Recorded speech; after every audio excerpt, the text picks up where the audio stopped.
Hi there, Smart Drivers. Rick with Smart Drive Test, teaching you how to drive in the snow. I have 3 exercises for you today that will help you to learn how to drive in the snow and handle the vehicle when it breaks loose. Stick around, we'll be right back with that information.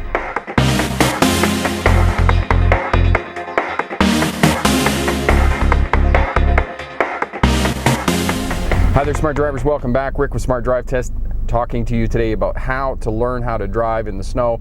And I'll give you 3 exercises to do to handle the vehicle when it breaks loose in slippery conditions and when it's snowing out on ice and snow. Now, just before we get started here, Smart Drive Test helps new drivers be successful in earning a license regardless of class, and helps veteran drivers to remain crash-free. So if you're new here, be sure to hit that subscribe button just about there as well.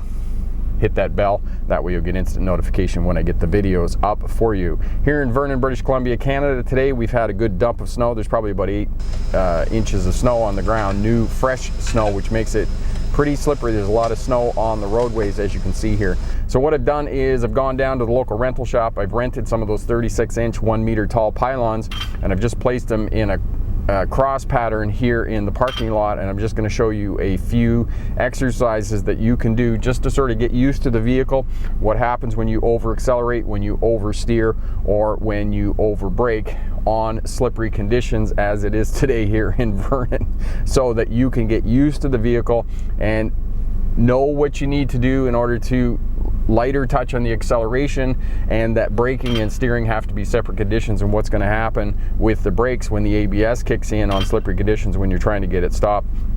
Maybe you were going a little bit too fast and the ABS kicks in. Now, if the ABS, the anti-lock braking system, does kick in, grinding, shudder, push back on the pedal, all of those are normal reactions, and the vehicle is going to sort of stutter forward, and that's all normal on ice and snow because the ABS really kicks in quite quickly on slippery conditions, ice and snow. So know that as well, and you're going to experience that today, and I'll tell you when that happens during the exercises that we're going to do here.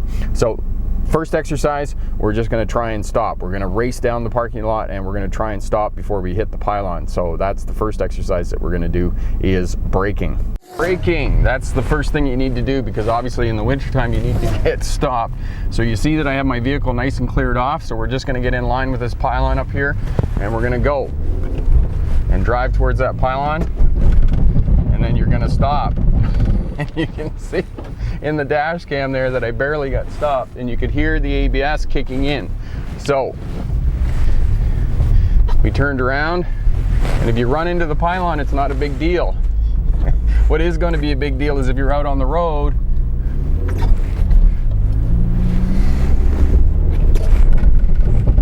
and you run into another car. So what's going to be important is that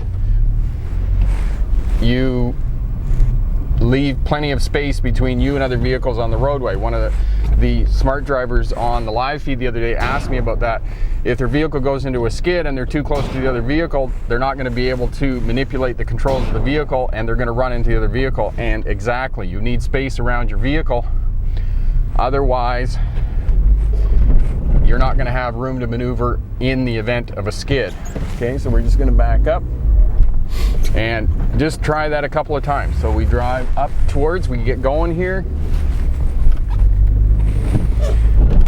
and you can see that on these slippery conditions in the parking lot here, almost immediately the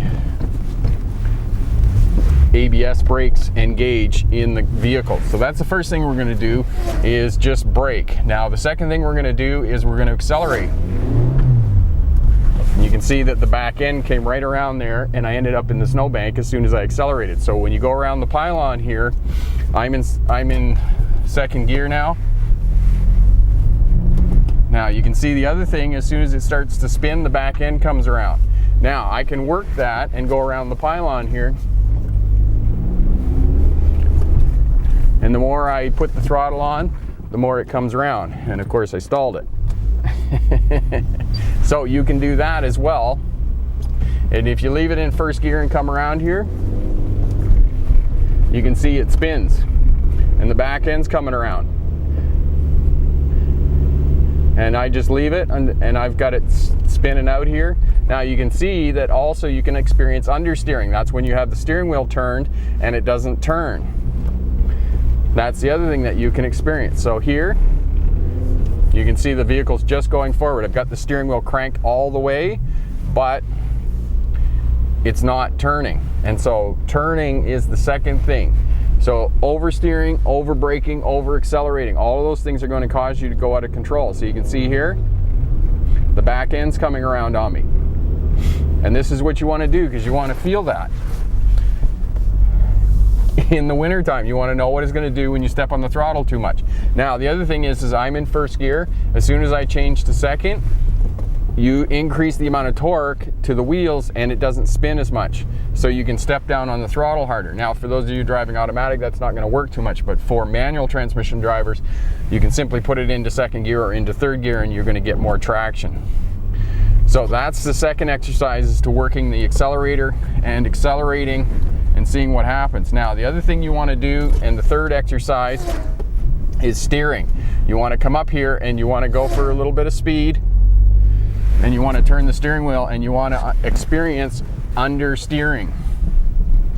You want to feel like what it feels like when you come up here at speed and you turn the steering wheel and it's still going straight. You can see it is not turning at all, and I've got the steering wheel all the way to the left and it is just not steering. So the last exercise is steering. So the first exercise is braking, the second exercise is acceleration, over accelerate, and then the third exercise is to simply brake. So you essentially, what you want to do, I'm going into reverse here behind, is you want to work the primary controls and you just want to drive around the pylons. Now here's another fun thing that you can do, and this is a bonus for you, is reverse.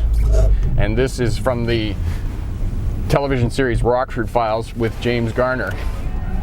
So we back up all the way, brakes,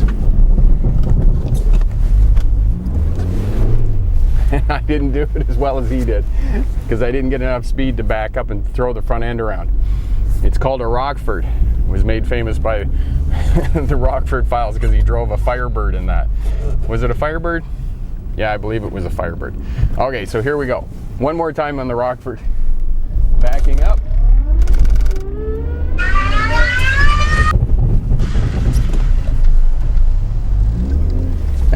There we go. All right, so quick review of learning how to drive in a parking lot with your pylons. You want to use the primary control. So the first exercise is braking. You simply want to drive up to the pylon and see if you can get the vehicle stopped. So that's the first exercise. We back up, we get the vehicle stopped. The second exercise is acceleration. You want to accelerate the vehicle. You want to feel like what it feels like when you got your foot on the throttle and the tires are spinning. That's the second exercise. And then the third exercise is to feel the steering wheel when you get all the way cranked and it's not doing anything. It's not turning. See, I've got it all the way to the side.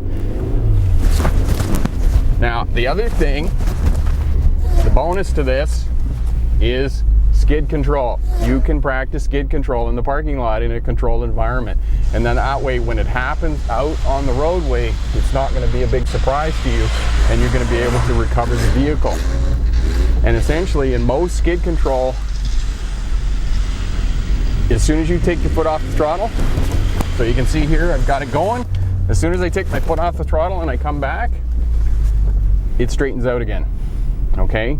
The problem with most skid control is that most people are going far too fast for the conditions of the roadway, and the reason they lose control is because they're going way too fast and they're not looking where they want to go. You can see here in some of the rally car images that these people do not give up. If you do not give up, you've got your seatbelt on, you're held in the seat, and you're looking in the direction that you want to go. You get your foot off the brake, you get your foot off the throttle, and just work that steering wheel. Most of the time you're going to be able to recover from a skid in the wintertime on slippery conditions. Question for my smart drivers.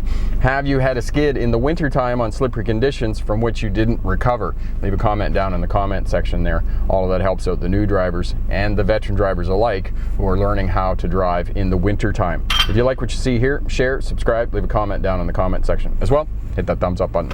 For new drivers, check down in the description there. Get your 30% coupon for pass your road test first time. It's a course for new drivers to pass your road test first time. It's guaranteed. If you don't pass within 60 days, money back guarantee. So look down in the description, get your 30% coupon. As well, look down in the description, join our mastermind group and share your information about getting your license and your experiences about being a veteran driver and helping people to remain crash free.